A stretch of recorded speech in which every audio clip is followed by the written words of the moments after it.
નમસ્કાર વિદ્યાર્થી મિત્રો, હું Janak Chauhan, New Gold School Jesar. હવે છેલ્લે આપણે ચેપ્ટર નંબર 10 હેલો આલ્કેન અને હેલો એરીન સંયોજનોમાં છેલ્લો લેક્ચર જે આપણે ભણ્યા, બરોબર, ત્યાંથી આપણે છેલ્લા લેક્ચરમાં જે ભણ્યા ત્યાંથી થોડુંક આગળ વધીએ તો એની અંદર હવે આવશે હેલો એરીન સંયોજનોની પ્રક્રિયાઓ. બરોબર, હેલો એરીન સંયોજનોની જે પ્રક્રિયાઓ છે એમાં કેન્દ્ર અનુરાગી વિસ્થાપન પ્રક્રિયા જે છે એની અંદર પહેલું આપેલું છે તમને સંસ્પંદન. તો વિદ્યાર્થી મિત્રો, આપણે સંસ્પંદન છે એ ક્લાસમાં વ્યવસ્થિત ભણ્યા હતા, એટલે અત્યારે હું સંસ્પંદન લેતો નથી. બીજું આવે છે જે કે આપણે આલ્કેન સંયોજન હોય CH3X, એની સાથે સંકરણ કયું રચાય? sp3. અને દ્વિબંધ જેવા કે આ એરીન સંયોજનો હોય એની સાથે સંકરણ કયું રચાય? sp2. આ પણ વસ્તુ આપણે ભણી ગયા. તો હવે આપણે એમાં ખોટો સમય નહીં બગાડતા આપણે આગળ વધીએ. તો તમને જે મારે ભણાવવાનું છે આજે, એની અંદર શરૂઆત લઈએ કે જે હાઇડ્રોક્સિલ સમૂહ છે એના દ્વારા વિસ્થાપન, એટલે કે હેલોજનનું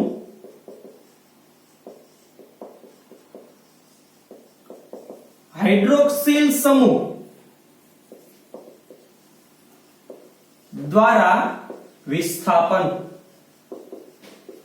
એટલે કે તમારો કોઈ રિંગ ઉપર હેલોજન સમૂહ હશે, એ હેલોજન સમૂહ દૂર થશે અને એની જગ્યાએ હાઇડ્રોક્સિલ સમૂહ કહેતા OH સમૂહ છે ત્યાં હાજર થશે.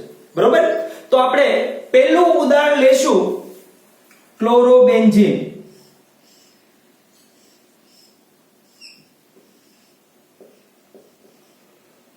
એની ટોટલ જે સંયોજકતા છે એ 6 અને 1 7 ખાલી રહી છે. પુસ્તકમાં દર્શાવેલું છે, બરોબર, આપણે ન દર્શાવ્યું, હું દર્શાવતો નથી. એટલે ટોટલ એની પાસે 7 ઇલેક્ટ્રોન છેલ્લી કક્ષામાં રહે છે.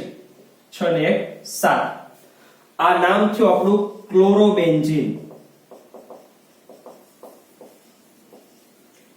એની પ્રક્રિયા NaOH સોડિયમ હાઇડ્રોક્સાઇડ. અહીંયા વિદ્યાર્થી મિત્રો તાપમાનને ખૂબ જ મહત્વ આપવું પડશે. તો પહેલામાં તમારે લેવું પડશે 623 કેલ્વિન તાપમાન અને 300 વાતાવરણ દબાણ. કેટલું દબાણ લેવું પડશે? 300 વાતાવરણ દબાણ અને 623 કેલ્વિન તાપમાન. એટલે OH સમૂહ બે જગ્યાએ કાં તો ઓર્થો સ્થાન ઉપર જોડાય કાં તો પેરા સ્થાન ઉપર. બરોબર, એટલે પેરા સ્થાન ઉપર જે જોડાય ઈ તમારી મુખ્ય નિપજ અને ઓર્થો સ્થાન ઉપર જોડાય ઈ તમારી ગૌણ નિપજ. તો આ ક્લોરોબેન્ઝીન છે, અહીંથી ક્લોરીન દૂર થશે, એના બેન્ઝીન અને ક્લોરીન, બેન્ઝીનનો કાર્બન ને CCl બંધ તૂટશે, અહીંથી NaOH ના બંધ તૂટશે. એટલે અહીંયા Na+ અને Cl OH- 2 જોડાશે, અહીંથી Cl દૂર થશે. હવે Cl દૂર થાય એટલે ત્યાં OH સમૂહ જોડાય. શું જોડાશે? OH સમૂહ. બરોબર, ત્યાં શું જોડાશે? OH સમૂહ ત્યાં જોડાઈ જશે. બરોબર, હવે OH સમૂહ ત્યાં જોડાય તો ઈ થયું આપણું શું થઈ ગયું? ફિનોલ. OH સમૂહ જોડાણો એટલે શું થઈ ગયું? આપણું ફિનોલ. હવે જો અહીંથી એક ક્લોરીન ગયો, અહીંથી Na ગયો, અહીંથી Na ના ક્લોરીન, એટલે -NaCl છૂટું પડે છે. પુસ્તકમાં આનો ઉલ્લેખ કર્યો નથી, પણ NaCl શું થાય છે? છૂટું પડે છે. બરોબર, હવે આપણે બીજું એક આનું જ ઉદાહરણ લેવાનું છે, સેમ. એટલે ત્યાં નાઇટ્રો સમૂહ છે ઈ જોડાયેલો છે આ OH Cl અને અહીંયા જોડાયેલો છે NO2 સમૂહ. એટલે કે પેરા સ્થાન ઉપર થયું. અહીંથી ક્રમ આપો તો 1 2 3 અને 4. તો આનું નામ થયું 4 નાઇટ્રો ક્લોરોબેન્ઝીન. બરોબર, 4 નાઇટ્રો ક્લોરોબેન્ઝીન. અથવા તો આ સ્થાન કયું થયું? આ ઓર્થો સ્થાન, આ મેટા સ્થાન ને પેરા સ્થાન. જો સામાન્ય નામ કરવા જાઓ તો પેરા નાઇટ્રો ક્લોરોબેન્ઝીન. એની પ્રક્રિયા સેમ NaOH સાથે જ કરવાની છે, પણ અહીંયા વિદ્યાર્થી મિત્રો તાપમાન તમારે રાખવાનું છે 443 કેલ્વિન. ખાસ યાદ રાખજો, તાપમાન કેટલું? 443 કેલ્વિન. બરોબર? 443 કેલ્વિન તાપમાન રાખો એટલે OH સમૂહ છે અહીંયા શું થશે? જોડાશે. એટલે આ ક્લોરીન જશે, અહીંથી Na જશે. બરોબર? એટલે Na અને Cl એ બે છૂટું પડી જશે, -NaCl અને OH સમૂહ અહીંયા જોડાશે.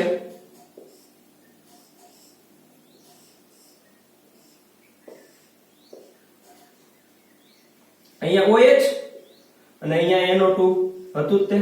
રેડી? તો આ થયું 4 નાઇટ્રો ફિનોલ. બરોબર?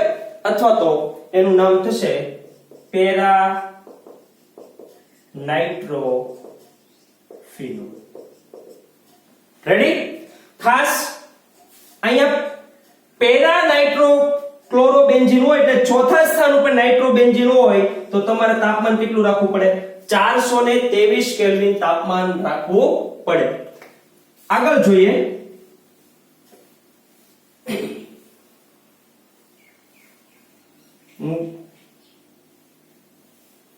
હવે બે જગ્યાએ નાઇટ્રો સમૂહ જોડાશે, એક અહીંયા અને એક અહીંયા. આનું નામ થશે પહેલો, બીજો, ત્રીજો અને ચોથો, એટલે કે 2,4 ડાય નાઇટ્રો ક્લોરોબેન્ઝીન. બરોબર? એની પ્રક્રિયા NaOH. હવે તાપમાન તમારે અહીંયા રાખવું પડશે 368 કેલ્વિન. ખાસ જોજો, 2,4 ડાયનાઇટ્રોક્લોરોબેન્ઝીન હોય ત્યારે તાપમાન તમારે રાખવાનું છે 368 કેલ્વિન. એટલે સેમ આ Na અને આ Cl બે જોડાય એટલે -NaCl. બરોબર? અને OH સમૂહ અહીંયા જોડાઈ જાય એટલે આપણું સંયોજન થાય અહીંયા OH, અહીંયા NO2, અહીંયા પણ NO2. એટલે કે 1 2 3 4 આનું નામ થશે 2,4 ડાયનાઇટ્રો ફિનોલ. શું નામ થશે? 2,4 ડાયનાઇટ્રો ફિનોલ. હવે છેલ્લું ઉદાહરણ આ પ્રક્રિયાનું.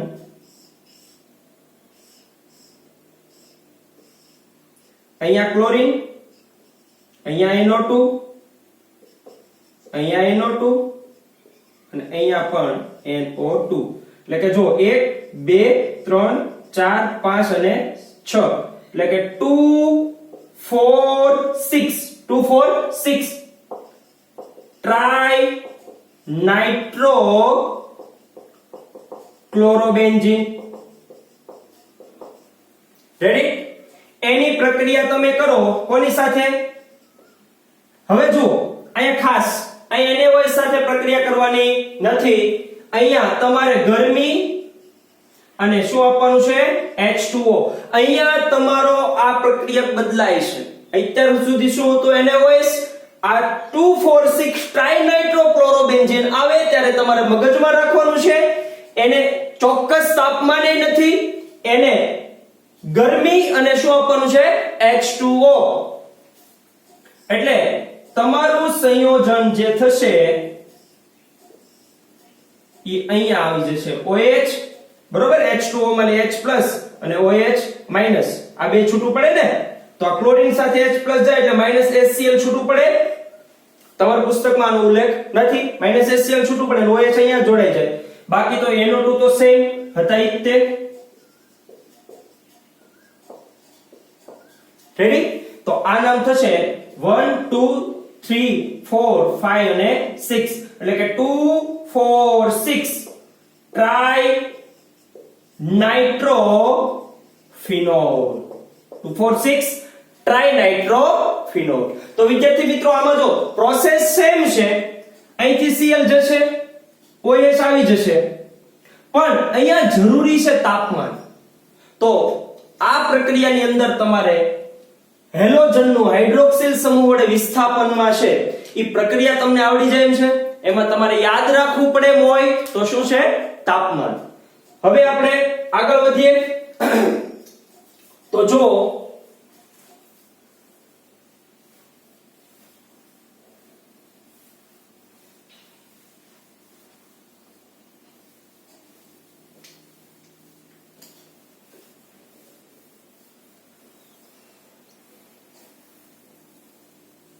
હવે છે ઇલેક્ટ્રોન અનુરાગી પ્રક્રિયા. એમાં આપણે 4 પ્રક્રિયા ભણવાની છે: હેલોજિનેશન, નાઇટ્રેશન, સલ્ફોનેશન, ફિડલ-ક્રાફ્ટ પ્રક્રિયામાં ફિડલ-ક્રાફ્ટ આલ્કાઇલેશન અને ફિડલ-ક્રાફ્ટ એસાઇલેશન. હવે વિદ્યાર્થી મિત્રો આ પ્રક્રિયા છે ને તમારે યાદ જ રાખી લેવાની. નાઇટ્રેશનમાં તો કે NO2 સમૂહ જોડાય, બરોબર. હેલોજિનેશનમાં તો કે હેલોજન સમૂહ. હવે હેલોજન સમૂહ એટલે આપણે 17મો સમૂહ થયો વિદ્યાર્થી મિત્રો. એમાં ફ્લોરીન, ક્લોરીન, બ્રોમીન, આયોડીન અને એસ્ટેસ્ટાઇન, બરોબર. હવે આ સમૂહ આપણે હેલોજન સમૂહ છે ડગલે ને પગલે આવશે. હવે ઘણાને એમ થાય કે સાહેબ આ સમૂહ ક્રમમાં યાદ કેમ રાખવો? તો મેં એક ટ્રીક આપી છે સરસ મજાની, મારી રીતે બનાવેલી છે કે આની અંદર આ સમૂહ યાદ રાખવાનો હોય, બરોબર. આનું નામ ફ્લોરીન, ક્લોરીન, બ્રોમીન, આયોડીન અને એસ્ટેસ્ટાઇન. રેડી? તો આની અંદર મેં નાની અમથી શોર્ટ વાર્તા બનાવેલી છે કે આપણા મમ્મી ને કાકી બે બાજે છે. આ ઘર હોય ને કામડા ભગડે તે, એટલે મમ્મી કાકી બે બાજે છે, એટલે મમ્મીએ કાકીને ઘરની બહાર નહીં જવાનો ઓર્ડર આપ્યો અને એની સિક્યુરિટી તરીકે આપણને ગોઠવેલા છે. આપણને એટલે તમને આ બધાને, બરોબર. અને મમ્મીએ કીધું કે કાકી બહાર નીકળે ઘરની એટલે તમારે મને કહી દેવાનું. એક દી બિચારા કાકી બહાર નીકળે છે એટલે આપણે તરત દોઢા થવા ગયા. શું કીધું કે મમ્મી, તરત જ કીધું કે મમ્મી ફિર કલ બહાર आई आंटी. કે પાછી કાકી કાલ બહાર આવી હતી. હું કીધું ફિર કલ બહાર आई आंटी, કે કાકી કાલ પાછી બહાર આવી હતી, બરોબર. એટલે ફિર એટલે ફ્લોરીન, ક્લોરીન, બ્રોમીન, આયોડીન અને એસ્ટેસ્ટાઇન, બરોબર. તો આ આપણો હેલોજન સમૂહ. વિદ્યાર્થી મિત્રો ખાસ આ યાદ રાખજો જ તે, કારણ કે આ તમારે ડગલે ને પગલે આવશે જ તે, બરોબર. તો હવે આપણે જે કંઈ ભણવાનું છે ઈ ફિડલ-ક્રાફ્ટ આલ્કાઇલેશન, એસાઇલેશન, બરોબર. આખું આ સંયોજન ભણવાનું છે. એમાં પહેલું આપણે ભણવાની શરૂઆત કરી દઈએ તો એ પહેલું છે આપણું હેલોજિનેશન.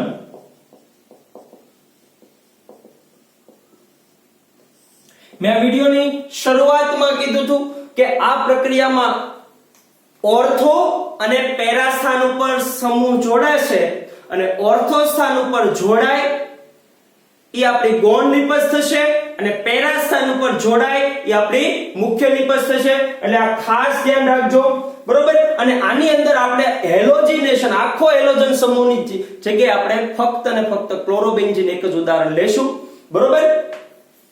એટલે હું અહીંયા ક્લોરોબેન્ઝીન એક મુખ્ય સંયોજન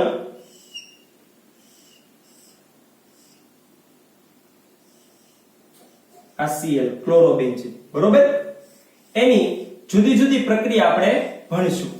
એમાં પહેલું છે, પહેલી પ્રક્રિયા છે હેલોજિનેશન. પહેલી પ્રક્રિયા કઈ છે? હેલોજિનેશન. તો હેલોજિનેશન ની અંદર તમારે Cl2 ઉમેરવો પડે. શું ઉમેરવો પડે? Cl2, બરોબર.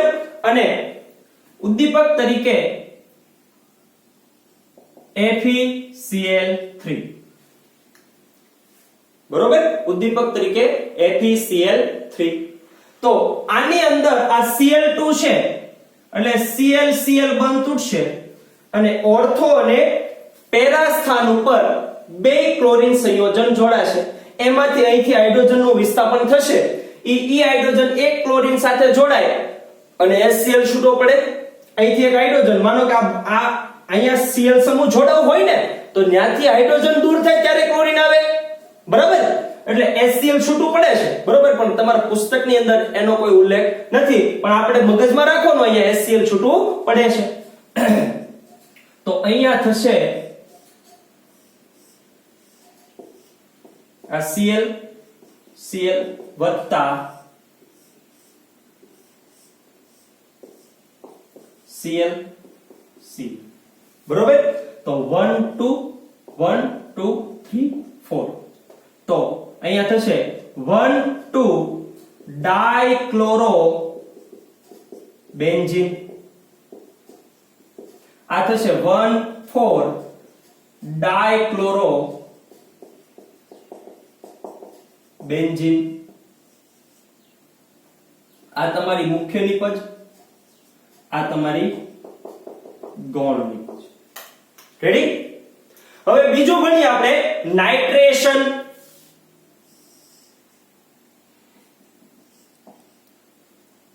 બીજી પ્રોસેસ આપણે કઈ ભણશું?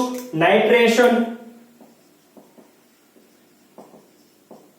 હવે નાઇટ્રેશનમાં ખાસ NO2 સમૂહ જોડાય, ખાસ યાદ રાખજો, બરોબર? અને એની અંદર ઉમેરવું પડશે આપણે HNO3 અને સાંદ્ર H2SO4. એટલે આની અંદર NO2 સમૂહ જોડાશે. આ Cl, અહીંયા NO2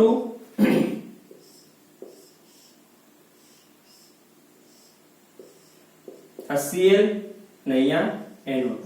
અહીં આપણે નાઇટ્રો સમૂહને મુખ્ય સમૂહ ગણવાનો છે, એટલે પહેલો અને બીજો, પહેલો, બીજો, ત્રીજો અને ચોથો.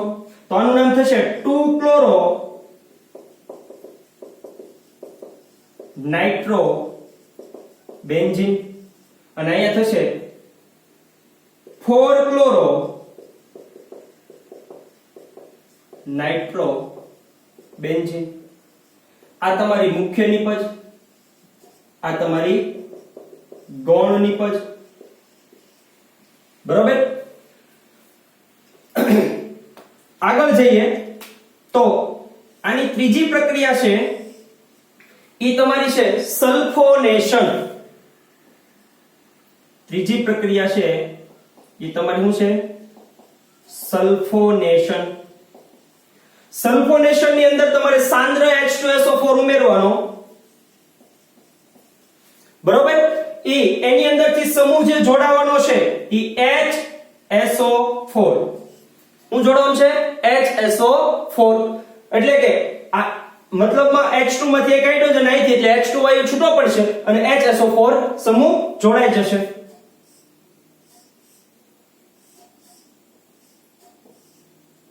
એટલે આ તમારો ક્લોરીન, અહીંયા HSO4 સમૂહ વત્તા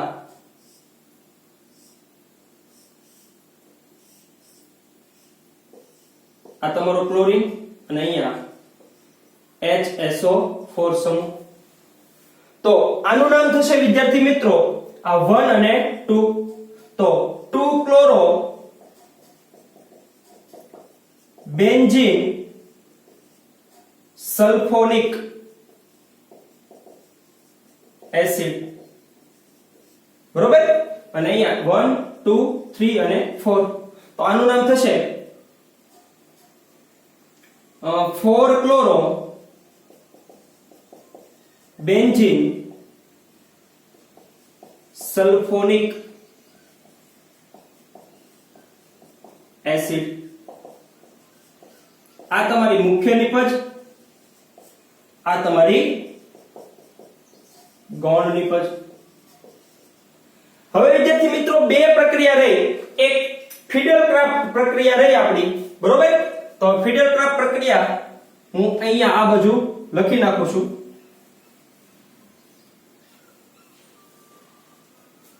ફિડલક્રાફ્ટ પ્રક્રિયા બે છે.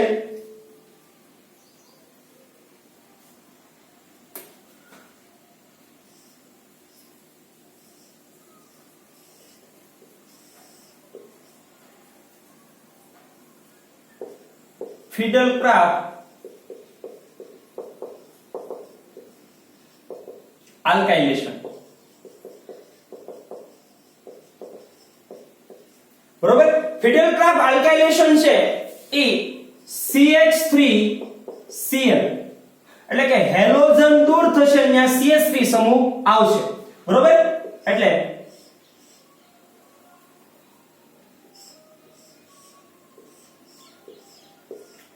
આ તમારો ક્લોરોબેન્ઝીન. બરોબર, અને એક સંયોજન અહીંયા CH3 જોડાય પ્લસ આ તમારો ક્લોરોબેન્ઝીન અને અહીંયા જોડાય CH3. તો 1 2 તો આ થશે 2 ક્લોરો મિથાઇલ બેન્ઝીન, અથવા તો આનું નામ થશે 1 2 3 4 4 ક્લોરો મિથાઇલ બેન્ઝીન, અથવા તો તમે ટોલ્યુએન પણ કહી શકો અને બીજું શું કહી શકાય? ટોલ્યુએન પણ કહી શકાય. અને છેલ્લી પ્રક્રિયા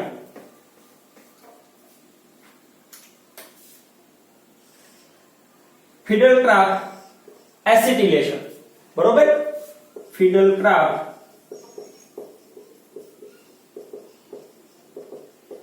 એસિટિલેશન. હવે ફિડલક્રાફ્ટ એસિટિલેશન માં CH3COCl આવું જોડે, CH3COCl. તો આ બંધ તૂટે એટલે એસાઇલ સમૂહ જોડાય. બરોબર, એટલે કે એસિટોફિનોલ COCH3 સમૂહ જોડાશે એટલે કે આ તમારો ક્લોરોબેન્ઝીન, આ તમારો COCH3 સમૂહ ઓર્થો સ્થાન ઉપર, આ તમારી મુખ્ય નિપજ થયો, આ ગૌણ નિપજ, સોરી આ નિપજ ગૌણ થઈ અને પેરાસ્થાનની નિપજ કેવી થઈ? મુખ્ય. યાદ રાખજો, પેરાસ્થાનની મુખ્ય નિપજ આપણે યાદ રાખવાનું, વત્તા આ COCH3 સમૂહ ક્યાં જોડાય? આ Cl અને એક COCH3. બરોબર, ઓર્થો અને પેરાસ્થાન ઉપર, એટલે આનું નામ થશે 1 અને 2. બરોબર, એટલે 2 ક્લોરો એસિટોફિનોલ અને આનું નામ થશે 1 2 3 4 4 ક્લોરો એસિટોફિનોલ. રેડી? હવે આ થઈ આપણી ક્લોરોબેન્ઝીનની ઇલેક્ટ્રોન અનુરાગી પ્રક્રિયા. બરોબર, કઈ કઈ આપણે